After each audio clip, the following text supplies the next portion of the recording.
नमस्कार साथियों, स्वागत है आप सभी का वाईडी एग्रीकल्चर एकेडमी के डिजिटल प्लेटफॉर्म पर। मैं नीलेश पटेल आप सभी प्यारे अभ्यर्थियों का हार्दिक स्वागत करता हूं। हमारे प्रिय छात्र छात्राओं, आप सभी का हमारे इस यूपी स्पेशल किसान एक्सप्रेस सीरीज में हार्दिक स्वागत है। सभी बच्चे हमारे बीच फटाफट से जुड़ जाएंगे, लाइक शेयर और कमेंट की बाढ़ लगा देंगे, सैलाब मचा देंगे, क्योंकि ये जो कृषि एवं पशुपालन वाला टॉपिक है हम आपको बहुत ही बेहतरीन तरीके से पढ़ा रहे हैं। ये वाला टॉपिक आप बहुत सी जगह पढ़ोगे, आपको मिस जो यहाँ पर थोड़ी बहुत मिस इन्फॉर्मेशन या आप कह सकते हो कि यहाँ पर बहुत से डेटे आपको इधर उधर मिलेंगे। जो डेटा वाला पार्ट है वो आपको इधर उधर डाटा मिल जाएगा।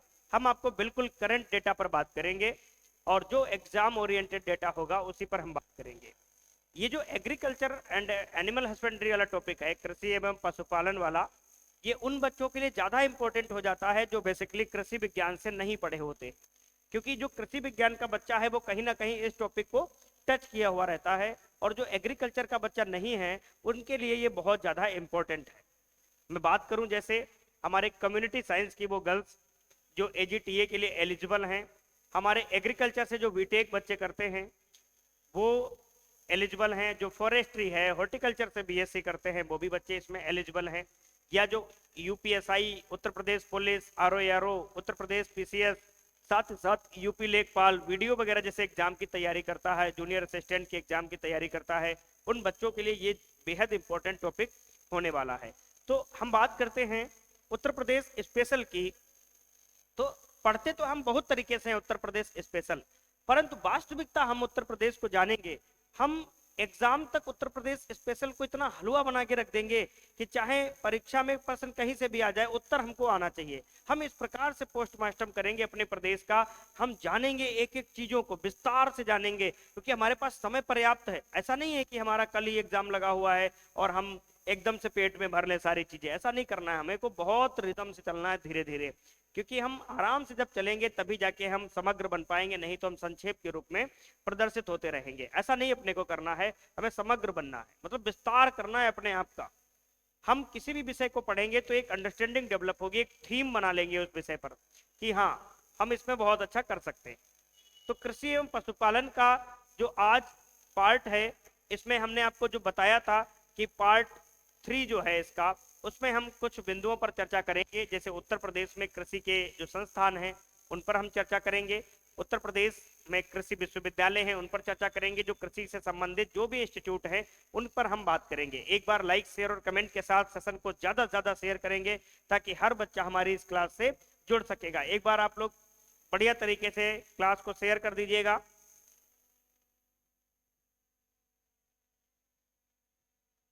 चलिए अब हम बात करते हैं इस टॉपिक में हम क्या क्या चीजें पढ़ने वाले हैं। तो सबसे पहले हम पढ़ेंगे उत्तर प्रदेश में या कृषि क्षेत्र या एग्रीकल्चर सेक्टर। हम बात करते हैं कुछ इंस्टीट्यूट की। जैसे पहला पॉइंट लिखते हैं यूपी में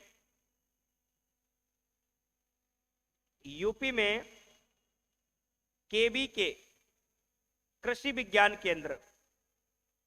क्या होता है? कृषि विज्ञान केंद्र।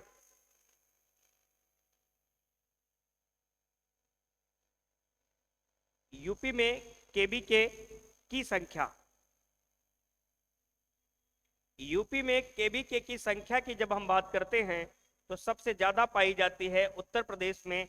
कितने केवीके हैं? तो 89 केवीके हैं। कितने हैं? 89 केवीके हैं, ध्यान देना। और जो 89 केवीके हैं इनमें से हम बात करते हैं कि ये केवीके कौन से जोन में आते हैं। ये केवीके जो हैं 21 जोन में आते हैं। तो उत्तर प्रदेश में जो केवीके हैं कितने हैं? 89 केवीके हैं। इनको रखा गया है जोन 3 में। किसमें रखा गया है? जोन 3 में। ये उत्तर प्रदेश में जो केवीके आते हैं जोन 3।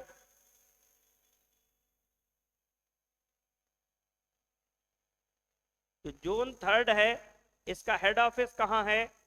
कानपुर। कहाँ है हेड ऑफिस? अगर हम बात करेंगे तो इनका कहाँ है? कानपुर।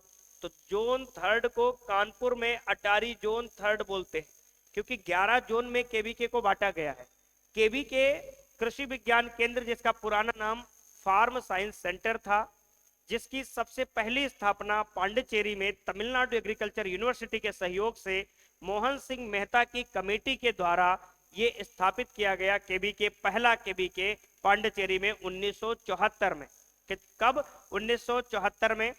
देश में 700 प्लस केवीके आज कार्य कर रहे हैं। हमारे उत्तर प्रदेश में 89 केवीके हैं, जो कि अटारी जोन 3 जिसका हेड ऑफिस कानपुर है, ये 89 केवीके हैं। यूपी का पहला केवीके की हम बात करते हैं तो वो आपका पड़ता है सुल्तानपुर में। तो यूपी का पहला केवीके अगर पूछा जाएगा, यूपी का पहला केवीके, पहला केवीके,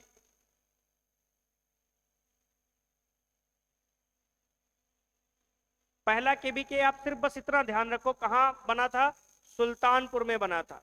कहां बना था? सुल्तानपुर में। तो उत्तर प्रदेश का पहला केवीके कहां बना? सुल्तानपुर में बना। और केवीके को फंडिंग हम बात करते हैं, फंडिंग कौन देता है 100%? आप ये कमेंट बॉक्स में छापिएगा, क्योंकि हमने एक्सटेंशन में सारी चीजें पढ़ा रखी हैं। जो कृषि प्रसार की हमारी 13 क्लासेस हैं, उसमें हमने केवीके को बहुत विस्तार से पढ़ाया है। आप वहां जाकर केवीके की सारी क्लास को कर सकते हैं। कृषि विज्ञान केंद्र के बारे में हमने बहुत विस्तार से चर्चा की है, ठीक है। वो क्लासें कहाँ मिलेंगी सर? उसकी प्लेलिस्ट बनी है एग्रीकल्चर एक्सटेंशन फॉर एजीटीए, आप वहां जाकर उन क्लासेस को देख सकते हो, कंप्लीट एजीटीए के लिए बनी है। तो केवीके की हमने बात कर ली। अब हम बात करते हैं उत्तर प्रदेश में केंद्रीय कृषि विश्वविद्यालय। उत्तर प्रदेश में केंद्रीय कृषि विश्वविद्यालय, केंद्रीय कृषि विश्वविद्यालय, केंद्रीय कृषि विश्वविद्यालय। तो उत्तर प्रदेश में केंद्रीय कृषि विश्वविद्यालय की जब बात आती है तो बच्चे बीएचयू का नाम ले देते हैं। बीएचयू केंद्रीय कृषि विश्वविद्यालय नहीं है, ठीक है। बीएचयू में एग्रीकल्चर का कैंपस है, जिसको आईएएस बोलते हैं, इंडियन एग्रीकल्चर साइंस या इंस्टीट्यूट ऑफ एग्रीकल्चर साइंस। क्या बोलते हैं? Institute of agriculture science. तो यहां पर हम बोलते हैं यूपी में केंद्रीय कृषि विश्वविद्यालय कितने हैं? एक केंद्रीय कृषि विश्वविद्यालय है। कौन सा है? रानी लक्ष्मीबाई केंद्रीय कृषि विश्वविद्यालय। उसका नाम क्या है? रानी लक्ष्मीबाई सेंट्रल एग्रीकल्चर यूनिवर्सिटी। कहां है? झांसी में। 2016 में ये केंद्रीय कृषि विश्वविद्यालय के रूप में बनकर उभरा। यहाँ पर पढ़ने वाले तमाम स्टूडेंट हैं, हमारे 50 प्लस स्टूडेंट हैं जो इस यूनिवर्सिटी में इस बार सीयूटी के थ्रू एडमिशन लेके गए हैं, आरएलवी सीएयू, ठीक है। तो हमने देखा कि 2016 में बना। पूरे भारत में 3 केंद्रीय कृषि विश्वविद्यालय हैं। सबसे पहले मणिपुर वाला बना, उसके बाद हमारा यूपी वाला बना, फिर बिहार में राजेंद्र प्रसाद कृषि विश्वविद्यालय को सेंट्रल एग्रीकल्चर यूनिवर्सिटी का दर्जा दे दिया गया। तो पूरे भारत में 3 है, हमारे उत्तर प्रदेश में 1 है। हमने इसका पूरा नाम बता दिया, रानी लक्ष्मीबाई सेंट्रल एग्रीकल्चर यूनिवर्सिटी 2016 में बनाई गई थी। सन मैटर नहीं करता है, आपको सन मत लिखना, बस आप इतना जान लो कि 1 केंद्रीय कृषि विश्वविद्यालय है, ठीक है। उत्तर प्रदेश में डीम्ड यूनिवर्सिटी कितनी है? तो 1 है। कहां है? इलाहाबाद में है, ठीक है। तो आगे हम बात करते हैं उत्तर प्रदेश में राज्य कृषि विश्वविद्यालय, यूपी में राज्य कृषि विश्वविद्यालय, राज्य कृषि विश्वविद्यालय। आप लोग सभी बच्चे एक बार क्लास को शेयर करते रहना, क्योंकि ऐसी जानकारी आपको कहीं नहीं मिलेगी देखने को। तो ये जो जानकारी है आपको संजो के रखिएगा, क्योंकि एग्रीकल्चर और पशुपालन के चैप्टर में आपको घास कटती हुई नजर आएगी। बहुत नॉर्मल सा 1-2 लेक्चर में खत्म कर देते हैं। हम यहाँ पर एग्रीकल्चर का आपको वास्तविक ज्ञान प्रोवाइड करा रहे हैं, क्योंकि कहीं से भी अगर क्वेश्चन आता है हमारा फिसलना नहीं चाहिए, क्योंकि हम उस सब्जेक्ट को एकदम आपके रिश्ता, एकदम गहन रिश्ता बना के रख देंगे। क्योंकि हमारा एक ही मोटो है कि हम इतनी आसान शैली में पढ़ाने की कोशिश करें कि एक अनपढ़ व्यक्ति भी एक बार सोचे कि हम क्लास पढ़ लें, कुछ नॉलेज हो जाएगा। इस हिसाब से पढ़ाने का हमारा तात्पर्य है कि जो भी बच्चा हमारे साथ जुड़ता है, मैं सोचता हूं कि अगर वो 1 घंटा हमें दे रहा है तो कहीं ना कहीं उसको इतना बेनिफिट हमारे द्वारा हो जाए कि वो कम से कम ये सोचे कि हमारा 1 घंटा जाया नहीं गया, बर्बाद नहीं हुआ। तो उत्तर प्रदेश में राज्य कृषि विश्वविद्यालय कितने हैं? तो राज्य कृषि विश्वविद्यालय हैं 5। कितने हैं? 5 हैं। अब बात करते हैं यहां पर पांचों राज्य कृषि विश्वविद्यालय के हम बारे में बात करेंगे। तो अब मेरी बात को थोड़ा ध्यान से समझना। 10 मार्च 1975 10 मार्च 1975 को उत्तर प्रदेश में चंद्रशेखर आजाद कृषि एवं प्रौद्योगिकी विश्वविद्यालय, जिसकी स्थापना एक यूनिवर्सिटी के रूप में हुई। हालांकि वो बहुत पहले एग्रीकल्चर का इंस्टीट्यूट था, 1906 का, जब लॉर्ड कर्जन के समय वो स्टेब्लिश हुआ था। परंतु एक एग्रीकल्चर स्टेट एग्रीकल्चर यूनिवर्सिटी कब बनी? 10 मार्च 1975 को चंद्रशेखर आजाद कृषि एवं प्रौद्योगिकी विश्वविद्यालय बनाया गया। सॉरी, 1 मार्च को वो ऐसा बनाया गया। अब हम बात करते हैं दूसरा। 10 अक्टूबर 1975 को आचार्य नरेंद्र देव एग्रीकल्चर यूनिवर्सिटी कुमारगंज अयोध्या, दूसरी भारत उत्तर प्रदेश की एग्रीकल्चर यूनिवर्सिटी। तीसरी उत्तर प्रदेश की एग्रीकल्चर यूनिवर्सिटी की बात करें तो महात्मा गांधी जी के जन्म दिवस पर 2 अक्टूबर सन 2000 को सरदार वल्लभ भाई पटेल कृषि एवं प्रौद्योगिकी विश्वविद्यालय मोदीपुरम मेरठ। ठीक है, तो तीसरी उत्तर प्रदेश की तीसरी जो कृषि का विश्वविद्यालय है वो 2 अक्टूबर सन 2000 में स्टेबल हुआ मोदीपुरम मेरठ में, सरदार वल्लभ भाई पटेल। उत्तर प्रदेश का चौथा कृषि विश्वविद्यालय हम बात करते हैं, पहले उसका नाम था मान्यवर काशीराम जी कृषि एवं प्रौद्योगिकी विश्वविद्यालय। बाद में सन 2014-15 के टाइम पे उसका नाम बदल गया और नाम रखा गया बांदा एग्रीकल्चर यूनिवर्सिटी, जो 2010 में स्टेबल हुआ। बांदा एग्रीकल्चर यूनिवर्सिटी जो 2010 में स्टेबल हुआ। समझ में आ रहा है कि नहीं आ रहा? चलिए आगे हम बात करते हैं। जो लास्ट और 5वां राज्य कृषि विश्वविद्यालय की अगर हम बात करते हैं तो महात्मा बुद्ध कृषि एवं प्रौद्योगिकी विश्वविद्यालय कुशीनगर, 10 मार्च 2024। 10 मार्च 2024 अभी माननीय मुख्यमंत्री योगी आदित्यनाथ जी के द्वारा उत्तर प्रदेश में 5वां कृषि विश्वविद्यालय बनाया गया। बाकी उत्तर प्रदेश में बहुत से ऐसे यूनिवर्सिटी हैं जहां पर कृषि का कैंपस चलता है, जैसे like BHU, Aligarh Muslim university, Allahabad university, Lucknow university, Chhatrapati Sahu ji Maharaj university, Bareilly में रुहेलखंड है। ठीक है, रुहेलखंड यूनिवर्सिटी है, महात्मा ज्योतिबा फुले यूनिवर्सिटी है जिसके कॉलेज हैं, जैसे बहुत सारे, धामपुर में कॉलेज है, चौधरी चरण सिंह यूनिवर्सिटी मेरठ, माछरा, उसके भी बहुत सारे कैंपस हैं। यहाँ पर एग्रीकल्चर चलता है। एक डीम्ड यूनिवर्सिटी है जिसको सियाट्स भी कहते हैं, ठीक है, जिसको इलाहाबाद एग्रीकल्चर इंस्टीट्यूट नैनी बोलते हैं, वो एक डीम्ड यूनिवर्सिटी है। तो यहाँ पर यूनिवर्सिटी के बारे में बात कर लिए। ये राज्य कृषि विश्वविद्यालय जहाँ पर बच्चे जाते हैं, एग्रीकल्चर की पढ़ाई करते हैं, बाद में वो शोध कार्य के लिए बाहर की दुनिया में घूमते हैं और शोध कार्य में अपना अमूल चूक योगदान देते हैं। ठीक है, तो उत्तर प्रदेश में 5 कृषि विश्वविद्यालय हैं। कहाँ कहाँ हैं तो ये चीजें अपने को ध्यान में रखना है, तो इनके नाम लिख लेंगे। 5 कृषि विश्वविद्यालय हैं। तो सबसे पहले हम बात करते हैं CSAUAT, Chandrashekhar Azad university of agriculture and technology. ये कहाँ है? कानपुर में है। कहाँ है? कानपुर में है। सब लोग जानते होंगे उत्तर प्रदेश का टॉप, जिसको पत्थर कॉलेज के नाम से जानते हैं, CSA इसको जानते हैं नाम। दूसरा NDUAT, NDUAT कहाँ है? अयोध्या में है। कहाँ है? अयोध्या में है। इसका पूरा नाम क्या है? Narendra Dev university of agriculture and technology. ठीक है, तो NDUAT अयोध्या में है। उसके बाद सरदार वल्लभ भाई SVPUAT, ये कहाँ है? मेरठ में है। कहाँ? मोदीपुरम मेरठ में है। उसके बाद VAUAT,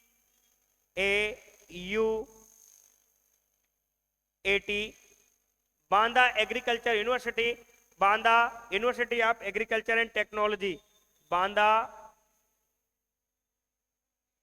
इसको लिख लेना PUAT। ठीक है, Banda university of agriculture and technology VUAT। ये कहां पड़ता है? चिल्ला रोड बांदा, ठीक है, कहां पर बना है? चिल्ला रोड बांदा। ये बांदा वही स्थान है जहां पर केन नदी किसमें मिलती है? यमुना नदी में मिलती है, ध्यान देना। उसके बाद Mahatma Buddha university of agriculture and technology Kushinagar, कहां पड़ता है? कुशीनगर। ये 5 राज्य कृषि विश्वविद्यालय है उत्तर प्रदेश में, आप इनको याद रखोगे। कितने हैं? 5 राज्य कृषि विश्वविद्यालय हैं उत्तर प्रदेश में, इनको भी आप अच्छी तरीके से ध्यान रखोगे। ये सब आपको डेटा याद रखना है। उसके बाद हम बात करते हैं अगला पॉइंट, उत्तर प्रदेश में कृषि से संबंधित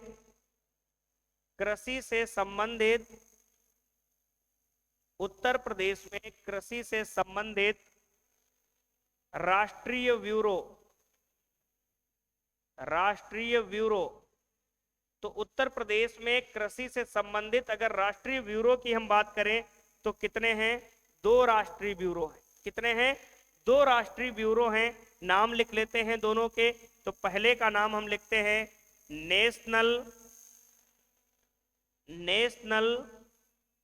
bureau of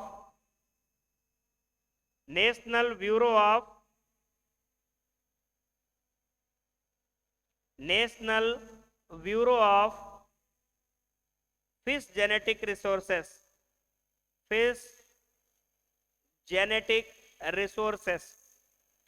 national bureau of fish genetic resources. ये कहां पड़ता है? ये लखनऊ में पड़ता है। कहां पड़ता है? लखनऊ में पड़ता है, ध्यान देंगे। ये लखनऊ यूपी में पड़ता है। तो पहला हमने देख लिया national bureau of fish genetic resources. एक है national bureau of animal genetic resources, वो करनाल हरियाणा में है। एक है प्लांट जेनेटिक रिसोर्सेस, वो कहां है? नई दिल्ली में है। तो यहां पर एक नेशनल ब्यूरो के बारे में बात कर लिए। उसके बाद दूसरा है national bureau of important national bureau of agricultural important micro organism, agricultural important micro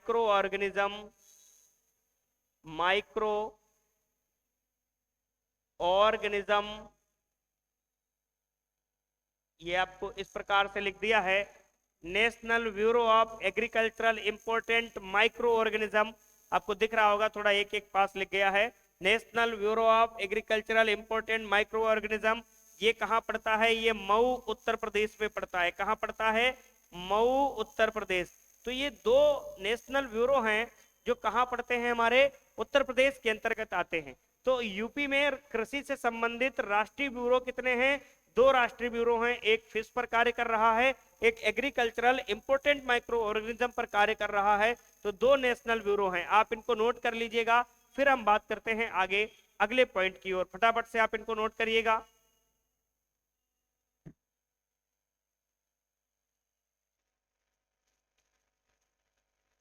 चलिए, लिख गया होगा ये आपका।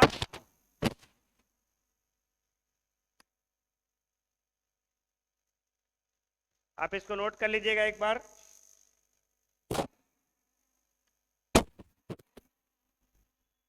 माइक में कुछ इशू आ गया था।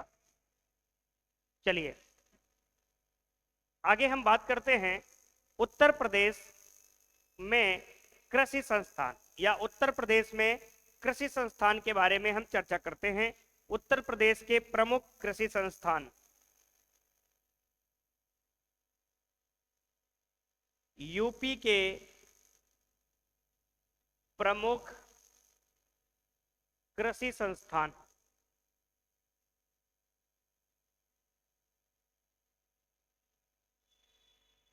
बाकी उत्तर प्रदेश के जो संस्थान हैं वो हम अगले लेक्चर में कराएंगे, परंतु ये एग्रीकल्चर का जो टॉपिक चल रहा है तो इसमें एग्रीकल्चर वाले जो टॉपिक हैं वो करा देंगे। कोई बच्चा मन में ये नहीं सोचेगा कि ये एग्रीकल्चर के संस्थान है तो मैं क्यों पढ़ूं। ये आपके यूपी स्पेशल में आने वाले प्रश्न हैं, इसमें ये कोई नाता नहीं है कि ये एग्रीकल्चर के हैं, ये किससे हैं। ठीक है। संस्थान को मैं आपको मोस्टली इंग्लिश में इनके पूरे नाम लिखेंगे, क्योंकि इंग्लिश और हिंदी दोनों का उच्चारण एक जैसा ही होता है। हम इंडियन को चाहे हिंदी में लिखे चाहे इंग्लिश में, अगर हम उसको शुद्ध हिंदी में लिखा देंगे भारतीय दलहन अनुसंधान संस्थान, फिर हम उसको इंग्लिश में भी लिखाएंगे तो ये दिक्कत आएगी। हम हिंदी में बोल देंगे और इंग्लिश में लिखा देंगे, क्योंकि डबल डबल लिखने में टाइम भी जाएगा। हम कोशिश करेंगे जैसा आपको समझ में आ जाए। तो सबसे पहले हम बात करते हैं, लखनऊ से शुरुआत करते हैं। तो लखनऊ में सबसे पहले हम बात करते हैं IISR। लखनऊ में स्थित संस्थान IISR CIMAP CISH, ये अपने लखनऊ में स्थित संस्थान हैं जो एग्रीकल्चर से संबंधित हैं। 3 इंस्टीट्यूट ऐसे हैं जो लखनऊ में आते हैं और एग्रीकल्चर से संबंधित हैं। तो पहले को हम लिखेंगे, तीनों के हम हिंदी बता देंगे। पहले को हम लिखेंगे Indian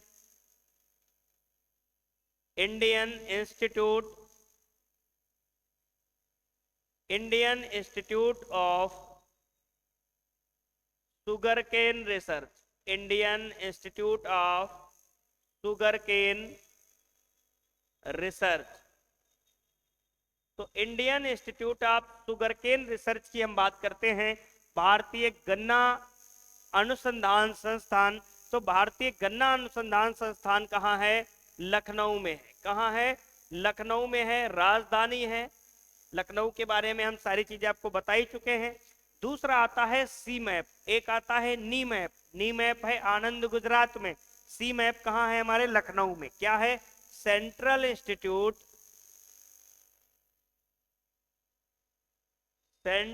institute for medicinal and aromatic plant,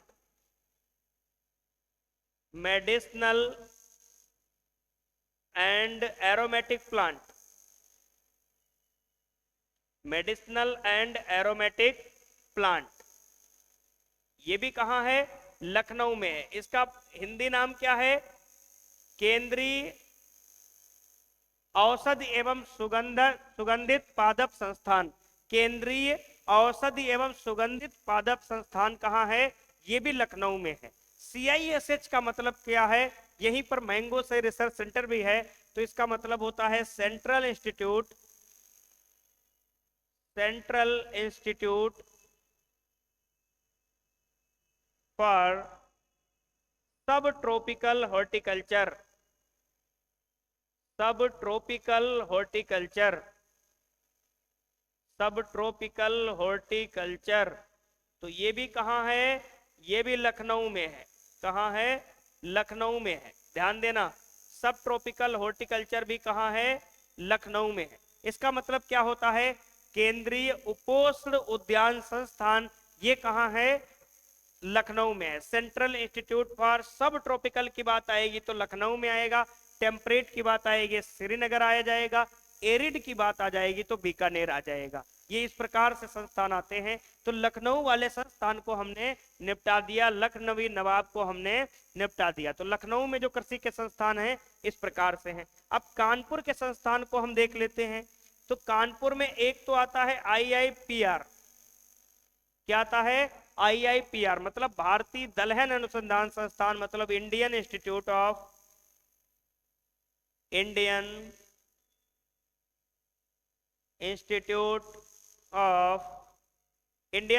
of pulse research. ये छत्रपति साहू जी यूनिवर्सिटी के सामने बना हुआ है, बिल्कुल कल्याणपुर कानपुर में। भारतीय दलहन अनुसंधान संस्थान ये कहाँ है? ये कानपुर है। कानपुर मतलब राष्ट्रीय राजमार्गों का चौराहा, उत्तर प्रदेश की आर्थिक राजधानी, चमड़ा उद्योग नगरी। ठीक है, ये सब क्या है? कानपुर है। समझ में आ गया कि नहीं आ गया? तो हमने Indian institute of pulse research की बात कर ली, कानपुर। उसके बाद एक और आता है NSI। इसका मतलब क्या है? National sugar institute, sugar cane नहीं, शुगर, नेशनल शुगर इंस्टीट्यूट। कहीं कहीं पर इसको इंडियन शुगर इंस्टीट्यूट लिख देते हैं, ध्यान देना। नेशनल शुगर इंस्टीट्यूट कहाँ है? ये भी कल्याणपुर कानपुर में है। तो कानपुर में, कल्याणपुर क्षेत्र में ये दोनों इंस्टीट्यूट देखे जाते हैं। तो हमने लखनऊ और कानपुर इन दोनों इंस्टीट्यूट के बारे में चर्चा कर ली। ये दो इंस्टीट्यूट आते हैं।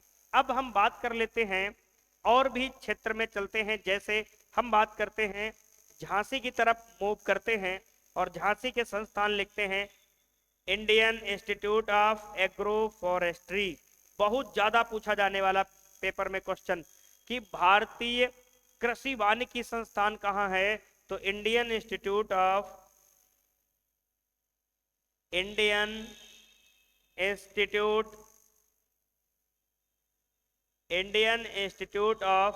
Agro forestry. एग्रो फॉरेस्ट्री मतलब क्या है? कृषि और वानिकी दोनों साथ साथ में हो रही हो। तो Indian institute of agro forestry ये कहाँ है? ये झांसी में है। आपने वो लाइन सुनी होगी, खूब लड़ी मर्दानी वो तो झांसी वाली रानी थी मणिकर्णिका। सुना है कि नहीं सुना है? मणिकर्णिका बनारस की जन्मी, कानपुर में कर्म भूमि, ससुराल झांसी। तीनों एकदम अपना वीरता का कहर छोड़ के गई। ठीक है, अंग्रेजों को भी उनकी वीरता का साहस पता होगा कि हाँ, कोई लेडी थी भारत में जो झांसी की रानी थी, जिसको जीतने के लिए पता नहीं कितने प्रयत्न कर डाले अंग्रेजों ने। बाद में छल के साथ क्या किया, उनका समापन किया। तो हमने बात कर लिया IIAF, Indian institute of agro forestry कहाँ है? झांसी में है। समझ में आ गया कि नहीं आ गया? एक और संस्थान है जो झांसी में है और एग्रीकल्चर से रिलेटेड है। वो कौन सा है? Indian grassland and fodder research institute, IGFRI। चारे वाली फसलों पे रिसर्च करता है और नई नई वैरायटी डेवलप करता है। तो लिखेंगे Indian grassland and fodder research institute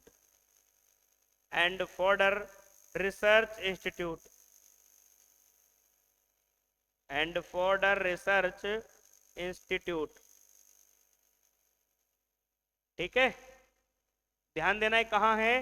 Jhansi में है। कहाँ है? झांसी में है। जब इंस्टीट्यूट की बात आती है तो हमारे एक मित्र हैं, वो इंस्टीट्यूट को जब कभी कभी आता ना पढ़ते हैं तो उनका एक तरीका है कि वो सबसे पहले इंस्टीट्यूट को ज्यादा याद करते हैं। कभी भी एग्रीकल्चर की वो कोई किसी एग्जाम की तैयारी करते हैं तो इंस्टीट्यूट जल्दी याद करते हैं। उनको पूरे इंस्टीट्यूट रटे हुए हैं। जब हम लोग कभी बैठते हैं तो डिस्कशन करते हैं कि भाई ये बताओ इसका नाम चेंज हो गया, फटाक से बंदा बताता है क्योंकि अपडेट रहता है इंस्टीट्यूट के नाम से। तो हमने नाम रख दिया उनका है कि इंडियन इंस्टीट्यूट II। ठीक है, तो ये हमने कुछ उत्तर प्रदेश के इंस्टीट्यूट के बारे में चर्चा कर लिया। अब अभी और भी उत्तर प्रदेश में इंस्टीट्यूट हैं। हमने अभी बात की लखनऊ की, कानपुर की बात की और झांसी की बात की। हमने आपको 3 शहर घुमाए, अभी बहुत सारे शहर घुमाना है जहां उत्तर प्रदेश में इंस्टीट्यूट बने हुए हैं। आप इसको नोट कर लीजिएगा, फिर हम आगे बढ़ते हैं और क्लास को शेयर भी करते रहिएगा। ये आपको एक साथ ये कहीं नहीं मिलेंगे उत्तर प्रदेश के इंस्टीट्यूट। आपको आप ढूंढते रह जाओगे यूट्यूब पे, कहीं भी नहीं मिलेंगे। यदि मिलेंगे भी तो आपको ऐसे PPT के माध्यम से झिला दिया गया होगा। आपको सिस्टमेटिक लिखा लिखा के आपको एक ही प्लेटफॉर्म पे मिल सकते हैं, YD एग्रीकल्चर एकेडमी। क्योंकि हम बच्चों के साथ मेहनत करने की आदत में लगे रहते हैं, क्योंकि हम कभी भी कंफर्ट जोन पसंद नहीं करते हैं। कि यदि हम आपके साथ मेहनत करेंगे तो आपको कम मेहनत करनी पड़ेगी। सही करेंगे? नहीं, बिल्कुल नहीं। तो आपको मेहनत करनी पड़ेगी ज्यादा। आगे हम बात करते हैं, कुछ अन्य शहर में भी हम घूम लेते हैं। लखनऊ, कानपुर, झांसी की तो सेवा कर लिए। अब आगे बात करते हैं, हम कुछ अन्य शहरों की चर्चा करते हैं। जैसे हम बात करते हैं Indian vegetable research institute. Indian vegetable research institute की जब हम बात करते हैं तो कहां लिखते हैं? इसका पूरा नाम लिखेंगे इंडियन, ये इसका पूरा नाम इधर, Indian institute of vegetable research, IIVR। Indian institute of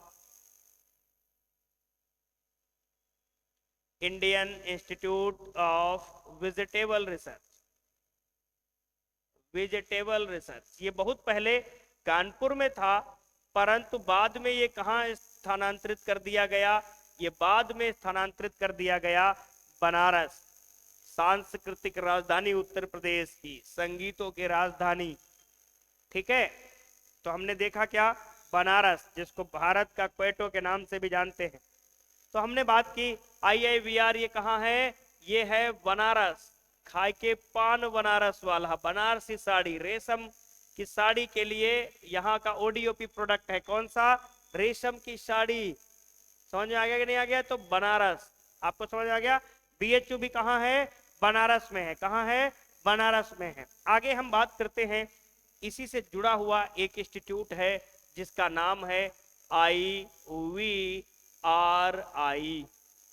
एक और इंस्टीट्यूट का नाम लिखते हैं जिसका नाम है CARI।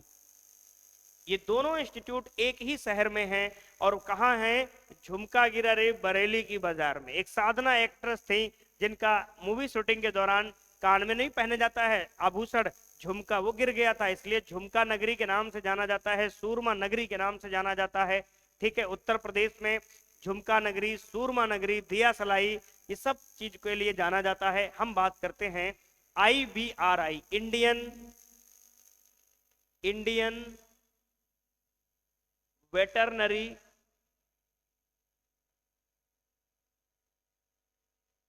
इंडियन वेटरनरी मतलब भारतीय पशु चिकित्सा संस्थान, इंडियन वेटनरी रिसर्च इंस्टीट्यूट कहाँ है भैया, ये बरेली में है, इज्जत नगर बरेली। नाम क्या है, पर्टिकुलर स्थान का नाम है इज्जत नगर। तो कभी आ जाए तो इज्जत नगर आप ध्यान देना, इज्जत नगर। और इज्जत नगर कहाँ पड़ता है, इज्जत नगर अगर ना ऑप्शन में आए तो बरेली ध्यान देना, ताकि इज्जत नगर ज्यादा चांसेस रहेंगे, क्योंकि यूपी का पेपर है तो इतना तो बनता है। तो ये संस्थान कहाँ है, इज्जत नगर बरेली में। CARI, दो इंस्टीट्यूट हैं, एक है सेंट्रल एग्रीकल्चर रिसर्च इंस्टीट्यूट, वो है पोर्ट ब्लेयर में, एक है सेंट्रल एवियन रिसर्च इंस्टीट्यूट जो है बरेली में। तो लिखेंगे सेंट्रल, केंद्रीय पक्षी अनुसंधान संस्थान, सेंट्रल एवियन रिसर्च इंस्टीट्यूट, पक्षी, central avian research institute. Avian का मतलब होता है पक्षी, सेंट्रल एवियन रिसर्च इंस्टीट्यूट। ये कहाँ है, ये बरेली में है। कहाँ है भैया, बरेली में है, ध्यान देना, ये कहाँ है, बरेली में।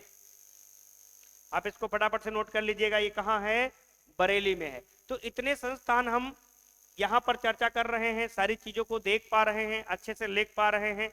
उसके बाद और भी संस्थान पे हम चर्चा करेंगे, जैसे central institute for research on goat, ये कहाँ है, central institute for research on goat, मतलब हम बात करते हैं केंद्रीय बकरी अनुसंधान संस्थान कहाँ है, मखदूम मथुरा। तो लिखेंगे सेंट्रल इंस्टीट्यूट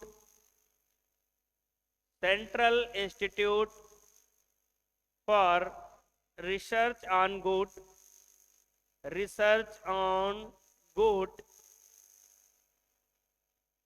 तो ये कहाँ है, मखदूम मथुरा। मखदूम, कहीं कहीं मखदूम मिलेगा, मथुरा, श्री कृष्ण की जन्मभूमि मथुरा यमुना नदी के किनारे बसा हुआ है।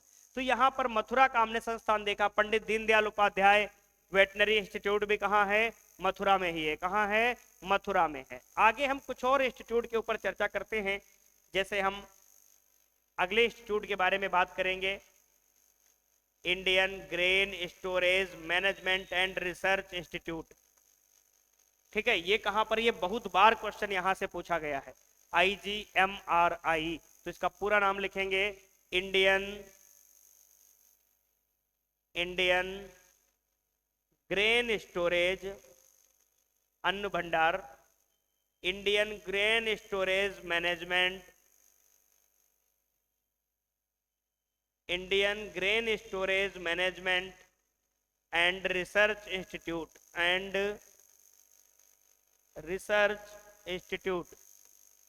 रिसर्च इंस्टीट्यूट, ये कहाँ है, यूपी 37, यानी कि हापुड़, जहां यूपी 37 लगाते हैं व्हीकल नंबर।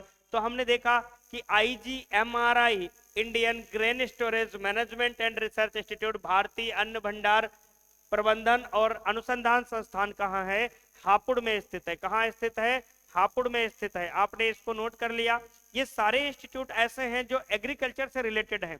जो उत्तर प्रदेश के अंदर इंस्टीट्यूट पूछे जा रहे हैं सारे के सारे एग्रीकल्चर से ही रिलेटेड है। यहां तक हमने बात कर लिया। उसके बाद हम नेक्स्ट इंस्टीट्यूट के ऊपर चर्चा करेंगे कि अगला इंस्टीट्यूट हम देखेंगे कि एग्रीकल्चर से ही है, बट कहां पर है? यूपी में ही है, मेरठ में आता है। बात करते हैं कि Indian farming system research institute या Indian institute of farming system research, जो मोदीपुरम मेरठ में पड़ता है, तो इसके बारे में भी लिख लेंगे। Indian institute of farming system research, IIFSR इसको बोलते हैं। Indian institute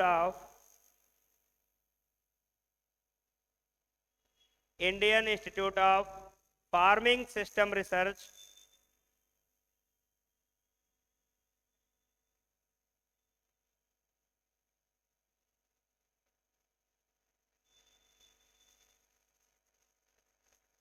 Indian institute of farming system research.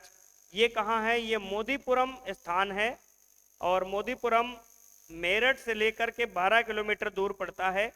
Modipuram Meerut, Meerut सभी लोग जानते होंगे, यूपी 15, ठीक है। मेरठ में कैंची उद्योग बहुत ज्यादा यहाँ का फेमस है।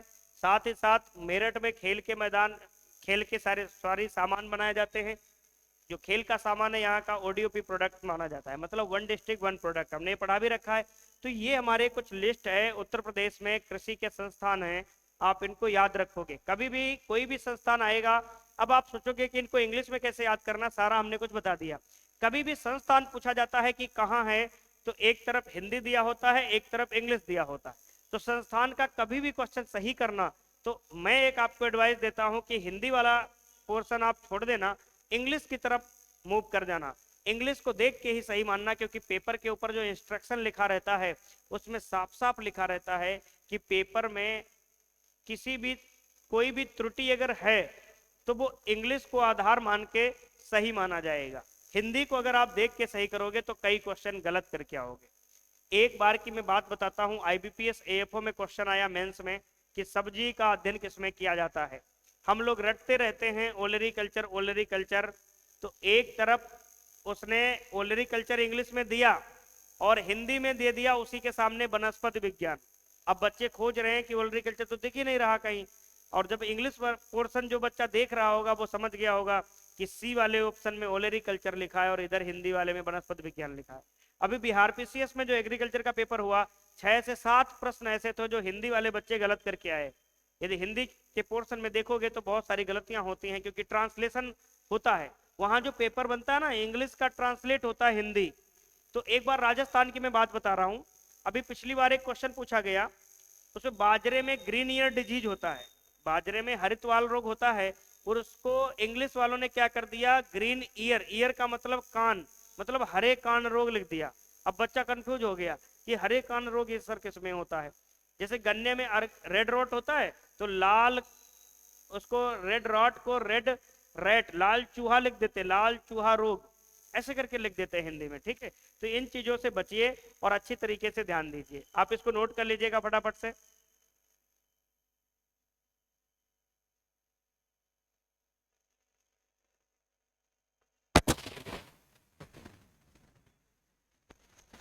चलिए आगे हम देखते हैं।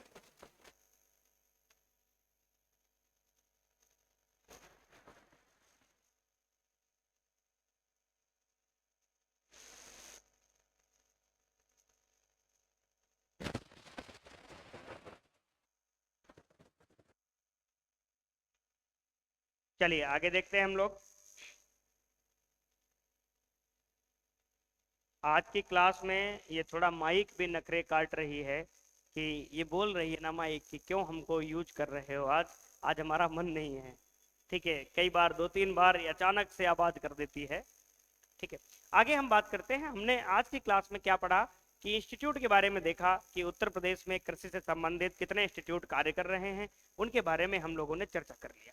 अब थोड़ा सा जिक्र करते हैं हम फसल चक्र के बारे में, क्रॉप रोटेशन के बारे में चर्चा करेंगे, समझाएंगे और लिखाएंगे। ठीक है, उन बच्चों के लिए ये ज्यादा आसान नजर आएगा जो बच्चे एग्रीकल्चर से होंगे, परंतु हमारी कोशिश यही है कि हम उन बच्चों को भी ये समझा पाएंगे जो एग्रीकल्चर से नहीं है। ठीक है, तो इसको अंग्रेजी में क्या बोलेंगे, क्रॉप रोटेशन। क्या बोलेंगे, क्रॉप रोटेशन। नाम से ही समझ में आ रहा होगा, फसलों का हम चक्र करते, फसल चक्र अपनाते हैं। आखिर क्या आवश्यकता पड़ी कि हम फसल चक्र अपनाने लगे? पहले तो हम इसकी पृष्ठभूमि पर चर्चा करेंगे, फिर इस पर लिखने का प्रयास करेंगे कि हम फसल चक्र के बारे में क्या लिखें। बहुत पुराने समय में हम आपको ले चलते हैं कि जब हम कभी भी आदि मानव के समय में या आदिवासी एरिया में जाते हैं तो वहां पर एक प्रकार की खेती की पद्धति आज भी हमारे भारत में प्रचलित है, जिसको हम स्थानांतरित खेती, लैंड रोटेटेड खेती, जिसको भूमि चक्र खेती बोलते हैं, झूमिंग खेती, स्लैश एंड वर्न खेती बोलते हैं उसको। ठीक है, शिफ्टिंग कल्टीवेशन बोलते हैं। क्या होता है, जंगलों को काटकर, जलाकर, साफ करके वहां पर खेती करना। तब तक खेती करना जब तक उस मिट्टी के अंदर ताकत बची रहे, उर्वरा शक्ति बची रहे। जैसे ही उस मिट्टी की उर्वरा शक्ति क्षीण होती थी, खत्म होती थी, हम आगे बढ़ जाते थे, अगला जंगल काटते थे, अगला सफाई करते थे, बुवाई करते थे, फिर आगे बढ़ जाते थे, भूमि बदलते रहते थे। क्यों? क्योंकि भूमि की एक बार उर्वरा शक्ति नष्ट हो जाती थी, हम उसकी उर्वरा शक्ति बढ़ाने का कोई ज्ञान नहीं था हमारे पास, ना ही हमको खाद का ज्ञान था, ना ही हमारे पास उर्वरक का ज्ञान था, ना ही हम पोषक तत्वों का ज्ञान रख पा रहे थे। तो जब तक मिट्टी प्राकृतिक रूप से उर्वर रहती थी तब तक हम खेती करते थे, उसके बाद हम भूमि ही बदल देते थे। अब भूमि बदलने से क्या होता था, उस एरिया में भूमि का कटान बहुत होता था, अपरदन बहुत होता था, वनों को काटकर जलाने से प्रदूषण बहुत होता था। तो कृषि की अवैज्ञानिक विधि मानी जाती है, कृषि की दोषपूर्ण विधि मानी जाती है। कई बार क्वेश्चन पूछा जाता है कि एग्रीकल्चर की असाइंटिफिक मेथड कौन सा है, कृषि की असाइंटिफिक फार्मिंग सिस्टम कौन सा है, तो शिफ्टिंग कल्टीवेशन है, अवैज्ञानिक विधि जो पर्यावरण के हित में नहीं है, अनहित में ज्यादा है। उससे मिट्टी का भी लॉस होता है और प्रदूषण भी ज्यादा होता है। इसको रोकने के लिए हम फसल चक्र को लेकर आए। फसल चक्र में साहब क्या होता है, भूमि वही रहती है, परंतु हम फसलों को इस प्रकार बदलते हैं कि हमारी मिट्टी की उर्वरा शक्ति बनी रहे। जैसे एक बार हमने गन्ना ले लिया, फिर उसी खेत में हमने दलहनी फसल ले ली, फिर हमने कोई और फसल ले ली। साहब इससे क्या होता है, जब हम कभी भी खाद्यान्न फसलें उगाते हैं या सीरियल्स उगाते हैं, वो एग्जॉस्टिव नेचर की होती, मतलब तेजी से पोषक तत्व को खींचने वाली होती हैं। जैसे आपके पापा रसगुल्ला लेकर आए और आप ठहरे कुंभकर्ण के खानदानी, आपने क्या किया, 4-5 रसगुल्ला एकदम से गपक लिए और फिर तैयार हो छठे रसगुल्ला खाने के लिए। कुछ इसी प्रकार की सीरियल क्रॉप्स होती हैं, लाइक दैट। हम बात करें व्हीट, राइस, मेज, सोरगम, पर्ल मिलेट, रागी, फिंगर मिलेट, ये जो क्रॉप्स होती हैं एग्जॉस्टिव नेचर की होती हैं, तेजी से पोषक तत्वों को खींच लेती हैं, जिससे अगली फसल के लिए पोषक तत्व की कमी पड़ जाती है। तो हम उनमें दलहनी फसलों का समावेश करते हैं, लेग्यूम क्रॉप्स का समावेश करते हैं। ये दलहनी या लेग्यूम फसलें क्या होती हैं, इनकी जड़ों में ग्रंथियां बनती हैं, नोड्यूल्स बनते हैं। ये नोड्यूल्स क्या करते हैं, वायुमंडल की नाइट्रोजन को अमोनियम फॉर्म में जमीन में इकट्ठा कर देते हैं, फिर वही अमोनिकल फॉर्म की नाइट्रोजन नाइट्रीकरण क्रिया द्वारा नाइट्रेट फॉर्म में बदलकर पौधों के लिए उपयोगी हो जाती है। हमारे वायुमंडल में जो नाइट्रोजन उपलब्ध है वो हमारे पौधों के लिए उपयोगी नहीं है। जैसे कि एक शाकाहारी व्यक्ति के सामने कितना भी मांस रख दो उसके लिए कोई काम का नहीं, वैसे ही वायुमंडल की जो नाइट्रस ऑक्साइड या नाइट्रोजन के रूप में जो गैस विद्यमान है वो पौधों के लिए उपयोगी नहीं है।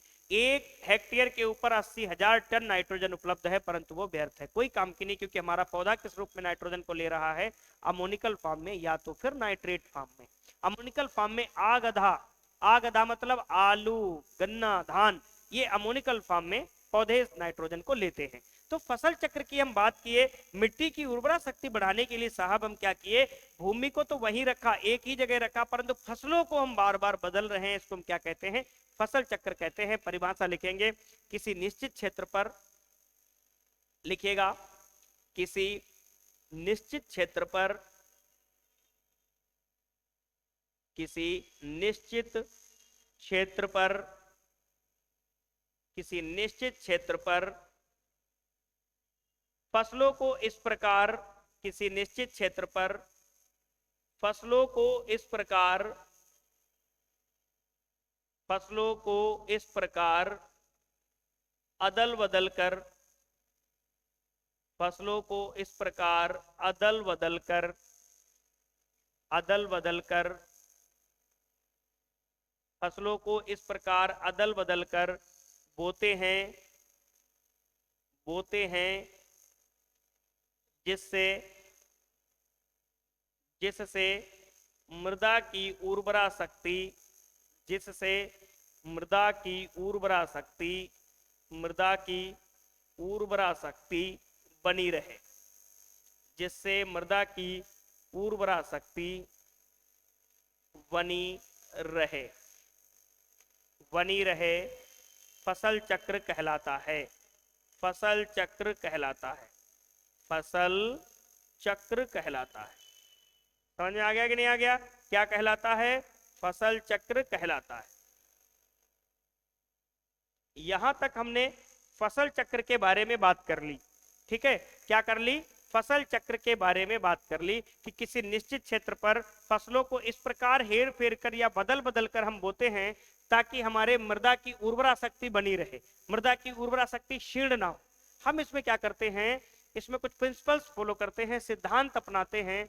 जो कभी गहरी जड़ वाली फसल उगाए तो अगली बार उथली जड़ वाली उगा लेते हैं, कभी दाल वाली उगाए तो अगली बार बिना दाल वाली उगा लेते हैं, कभी ज्यादा पानी चाहने वाली फसल लगाते हैं तो कभी कम पानी चाहने वाली फसल लगाते हैं, कभी ज्यादा खाद पानी चाहने वाली फसल लगाते हैं तो कभी कम खाद उर्वरक चाहने वाली फसल लगाते हैं। फसल चक्र बनाते समय दो तीन चीजें ध्यान रखना चाहिए। घरेलू आवश्यकताओं को ध्यान में रखना चाहिए। पता लगे सारी अलसी अलसी बो दिए, घर में गेहूं खाने को नहीं, तो घरेलू आवश्यकताओं को भी ध्यान रखना चाहिए अपने खेत में जब फसल चक्र बनाते हैं। साथ ही साथ बाजार में उसकी मांग क्या है उस फसल की। पता लगे तुम रह रहे हो लखीमपुर खीरी में लगा दिया ड्रैगन फ्रूट, बाजार में उतनी मांग नहीं, घर में तो तुम खाने को बचाओगे नहीं, बाजार में उसकी इतनी डिमांड नहीं, तुम आ जाओगे रोड पे। तो बाजार में उस फसल की मांग भी होनी चाहिए। ठीक है, उसका आर्थिक महत्व भी होना चाहिए।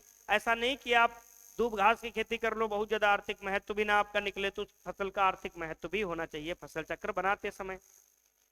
फसल चक्र के पितामह या फसल चक्र का जनक किसे कहा जाता है? फसल चक्र का जनक, फसल चक्र का जनक हम किसे कहते हैं? नोरपोर्क को कहते हैं। किसको कहते हैं?